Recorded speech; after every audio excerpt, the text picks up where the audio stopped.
News, सच जरूरी है। नमस्कार दर्शकों, मैं हूं मीनल और आप देख रहे हैं MNS न्यूज टीवी। स्वागत है आपका देश और प्रदेश की खबरों में। तो चलिए डालते हैं नजर आज की बड़ी हेडलाइंस पर। अलग थलग बड़ा पाकिस्तान, सधी कूटनीतिक चाल से पड़ोसी पस्त, मजबूत इस्लामी देश भी भारत के साथ। लश्कर चीफ हाफिज सईद से जुड़े पहलगाम आतंकी हमले के तार, उसकी भूमिका को लेकर हुआ बड़ा खुलासा। मुस्लिम युवक की हत्या का सच आया सामने, पुलिस ने बताई चौंकाने वाली वजह जिसके कारण मारी गई गुलफाम की गोली। तो चलिए डालते हैं नजर खबरों पर विस्तार से। आर्थिक मोर्चे पर पहले ही बुरी तरह से घिरा पाकिस्तान आतंकवाद के खिलाफ भारत की कार्रवाई के चलते अलग थलग पड़ सकता है। पहलगाम में बर्बर आतंकी हमला मामले में अमेरिका, रूस, इजराइल, ब्रिटेन, फ्रांस, जापान जैसे देश पहले ही भारत के रुख का समर्थन कर चुके हैं। वहीं मुस्लिम देशों में धमक रखने वाले सऊदी अरब, संयुक्त अरब अमीरात जैसे देश आर्थिक और कूटनीतिक कारणों से विश्व व्यवस्था में तेजी से हो रहे बदलाव के कारण भारत के ज्यादा करीब आए। पहलगाम मामले में भारत सधी कूटनीतिक चाल चल रहा है। एक सरकारी सूत्र ने कहा कि आतंकवाद पर अब भेदभाव वाले दृष्टिकोण का दौर खत्म हो चुका है।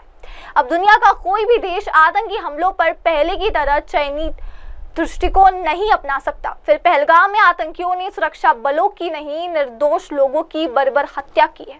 ऐसे में भारत के पास जवाबी कार्रवाई का हक है। हमें यह नहीं भूलना चाहिए कि भारत का रुख आतंकवाद के खिलाफ कार्रवाई करने का है, न कि किसी देश विशेष पर हमला करने का। विदेश सचिव विक्रम मिस्री ने गुरुवार को G20 देशों के राजनयिकों को अपने इसी रुख से परिचित कराया, जिसे व्यापक समर्थन मिला है। सूत्र का कहना है कि इसकी बानगी 2019 में जम्मू कश्मीर से अनुच्छेद 370 के निरस्त होने के बाद दिखाई गई थी। तब पाकिस्तान की तमाम कोशिशों के बावजूद सऊदी अरब और संयुक्त अरब अमीरात ने उसका साथ नहीं दिया था। भारत की इंडोनेशिया, तुर्की, कतर से भी नजदीकी बढ़ी है। ऐसे में इन देशों का पाकिस्तान को समर्थन मिलना संभव है। भारत ने अमेरिका, इजराइल और स्पेन के राजनयिकों को शुक्रवार को आतंकवाद के खिलाफ जंग की जानकारी दी। इजरायली राजदूत रियूवेन अजार ने कहा कि हमने भीषण आतंकी हमले के लिए संवेदनाएं प्रकट की। यह महत्वपूर्ण क्षण है। हम भारत के साथ खड़े हैं। हमने आतंकवाद के खिलाफ लड़ाई और सहयोग बढ़ाने के तरीकों से जुड़ी चिंता पर चर्चा की। अमेरिकी प्रभारी डी अफेयर्स जॉर्गिन के एंड्रू, स्पेन के राजदूत भी विदेश मंत्रालय के साउथ कार्यालय में देखा गया। गुरुवार को विदेश सचिव विक्रम मिस्री ने जर्मनी, जापान, पोलैंड, ब्रिटेन, रूस समेत कई देशों के राजनयिकों को पहलगाम हमले से जुड़े तथ्य साझा किए थे। अब चलिए डालते हैं नजर हमारी अगली खबर पर।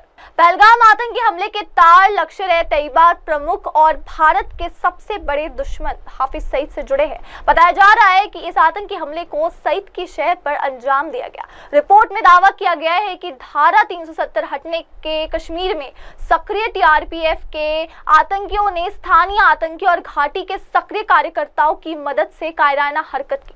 पहलगाम की बाईसरन घाटी में 22 अप्रैल को हुए आतंकी हमले की जिम्मेदारी पाकिस्तान के प्रतिबंधित आतंकवादी संगठन लश्कर-ए-तैयबा के समूह द रेजिस्टेंस फ्रंट ने ली है। बताया जा रहा है कि TRF सीधे तौर पर 26/11 के हमले के मास्टरमाइंड हाफिज सईद और उसके डिप्टी कमांडर सैफुल्लाह खालिद के इशारे पर ही काम कर रहा है। ऐसे भी कहा जा रहा है कि दोनों आतंकी पाकिस्तान से काम कर रहे हैं। भारतीय खुफिया एजेंसियों का कहना है कि TRF को न केवल वैचारिक बल्कि रसद और सामरिक मार्गदर्शन भी पाकिस्तान की सेना और उसकी खुफिया एजेंसी इंटर सर्विसेज इंटेलिजेंस से मिलता है। TRF में अधिकांश विदेशी लड़ाके शामिल है, लेकिन इसमें कई स्थानीय लोग और कश्मीर के कार्यकर्ता भी शामिल हैं।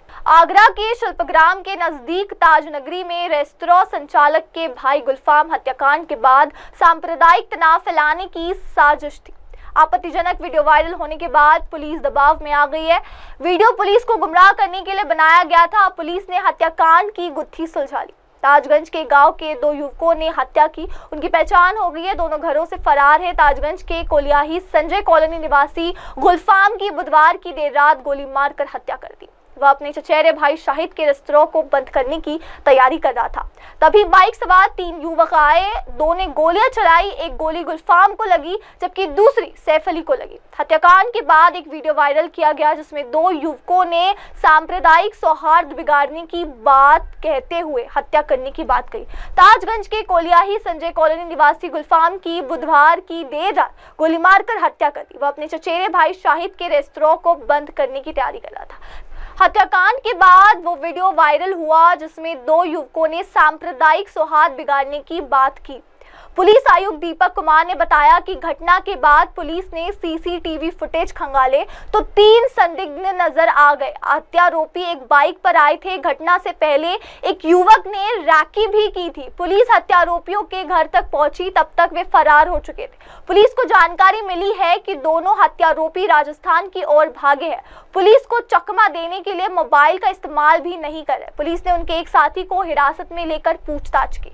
उसने पुलिस को गुलफाम से पुराना विवाद होने की बात बताई। इंस्टा की आईडी से बनाए गए वीडियो को हटा दिया गया है। इस वीडियो को बनाने का मकसद पुलिस को गुमराह करना था। हत्याकांड के बाद पुलिस ने ताजगंज के गांव में ताबड़तोड़ दबिश दी। हत्यारोपियों के 3 घरों से परिजन भी भाग निकले। इसके बाद पुलिस ने दोस्तों को पूछताछ के लिए बुलाया, मगर पुलिस ने एक दोस्त को पकड़ा तो बाकी अपने घरों से भाग निकले।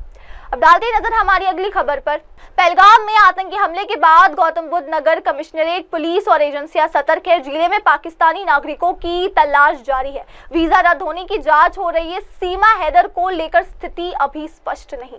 पुलिस और LIU विदेशी पंजीकरण कार्यालय के साथ मिलकर जांच कर रही है कि क्या कोई अवैध रूप से शरण ले रहा है। अभी तक कोई ऐसा नागरिक नहीं मिला। पहलगाम में हुए आतंकी हमले के बाद गौतम बुद्ध नगर कमिश्नरेट पुलिस ने लेकर एजेंसियां अलर्ट कर ली है। जिले में भी पाकिस्तान नागरिकों की तलाश जारी है। हालांकि अब तक की जांच में जिले में ऐसा कोई पाकिस्तानी नागरिक नहीं मिला जिसका वीजा रद्द किया गया हो। उधर सीमा हैदर को लेकर भी अभी स्थिति स्पष्ट नहीं है। पहलगाम में हुए आतंकी हमले के चलते पाकिस्तानी नागरिकों के वीजा रद्द करने उन्हें वापस भेजा जा रहा है। गौतम बुद्ध नगर कमिश्नरेट पुलिस और LIU भी जांच कर रही है। विदेशी क्षेत्रीय पंजीकरण कार्यालय की मदद से यहां आए पाकिस्तानी नागरिकों की भी जानकारी जुटाई रही है। जिले में कोई भी अवैध रूप से शरण नहीं ले रहा है। पुलिस अधिकारियों के मुताबिक अभी तक की जांच में ऐसा कोई पाकिस्तानी नागरिक नहीं मिला। वहीं दिल्ली में पाकिस्तान नागरिकों को जारी मेडिकल वीजा केवल 29 अप्रैल तक वैध रहेंगे। इस संबंध में कोई नया वीजा जारी नहीं किया जाएगा। पहलगाम में निहत्थे लोगों पर हुए आतंकी हमले में केंद्र सरकार के सख्त रुख के बाद दिल्ली सरकार के गृह विभाग ने यह आदेश जारी किया। गृह विभाग ने बताया कि केंद्रीय गृह मंत्रालय विदेश प्रभाग ने पाकिस्तानी नागरिकों के लिए सार्क वीजा 24 अप्रैल 2025 तक रद्द कर दिया। केंद्र सरकार ने पाकिस्तानी नागरिकों के वीजा तत्काल प्रभाव से निलंबित करने का फैसला किया है। पाकिस्तानी नागरिकों को जारी मेडिकल वीजा, दीर्घकालिक वीजा, राजनयिक और आधिकारिक वीजा को छोड़कर सभी मौजूदा वैध वीजा 27 अप्रैल से तत्काल प्रभाव से रद्द कर दिए गए हैं। अब डालते हैं नजर हमारी अगली खबर पर। सहारनपुर में एक पटाखा फैक्ट्री में शनिवार सुबह भीषण विस्फोट हो गया जिससे कई श्रमिकों की मौत हो गई। विस्फोट इतना तेज था कि आसपास के गांव में भी इसकी आवाज सुनाई दी। हादसों के कारण की जांच की जा रही है। इस घटना ने एक बार फिर से औद्योगिक सुरक्षा के महत्व पर सवाल उठाए। मुजफ्फरनगर सहारनपुर स्टेट हाईवे पर जड़ौदा जट के पास स्थित पटाखा फैक्ट्री में शनिवार सुबह करीब 7 बजे भीषण विस्फोट हुआ। हादसे में कई श्रमिकों की मौत हो गई। विस्फोट इतना तेज था कि आसपास के गांव में इसकी आवाज सुनाई दी। ग्रामीण मौके पर पहुंचे तो फैक्ट्री से आधा किलोमीटर दूर तक मांस के छितड़े बिखरे हुए। घटना से आक्रोशित ग्रामीणों ने हाईवे पर जाम लगा दिया। सूचना पर डीएम मनीष बंसल और SSP रोहित सिंह सजवान भी मौके पर पहुंच गए। तो दर्शकों, वक्त हो चला एक ब्रेक का। ब्रेक के बाद लौटेंगे और जानेंगे दुनिया भर की तमाम खबरें। बने रहे हमारे साथ MNS न्यूज टीवी पर। नमस्कार। आप देख रहे हैं MNS न्यूज, सच जरूरी।